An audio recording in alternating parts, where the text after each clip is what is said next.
মধু মানুষের জন্য আল্লাহ প্রদত্ত এক অপূর্ব নিয়ামত। মহান আল্লাহর সৃষ্টির সেরা জীব মানুষের শরীরকে সুস্থ রাখার জন্য তিনি কত কিছু সৃষ্টি করেছেন, তার মধ্যে অন্যতম হলো এই মধু। রাসূলুল্লাহ সাল্লাল্লাহু আলাইহি ওয়াসাল্লাম একে খায়রুদ্দাওয়া বা মহাঔষধ বলে আখ্যা করেছেন। চলুন জেনে নেওয়া যাক সকালে মধু খাওয়ার উপকারিতা। নিয়মিত সকালে মধু খেলে সাইনাসের মতন সমস্যার দারুণ কার্যকরী একটি উপাদান হতে পারে এই মধু। মধুতে থাকা অ্যান্টিব্যাকটেরিয়াল যৌগ সংক্রমণ দূর করতে সাহায্য করে, সেই সঙ্গে প্রদাহ কমিয়ে দেয়। তাই যাদের সাইনাসের মতন গুরুতর সমস্যা রয়েছে তারা নিয়মিত সকালে 1 চামচ করে মধু খাওয়ার অভ্যাস করতে পারেন, এতে দ্রুত উপকার পাওয়া যায়।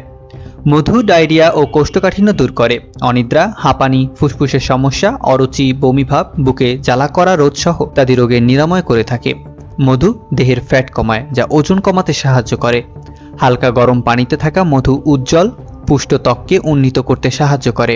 এটি প্রাকৃতিক ময়েশ্চারাইজার হিসেবেও কাজ করে থাকে, যা শুষ্ক ত্বকের আর্দ্রতা বাড়াতে সাহায্য করে।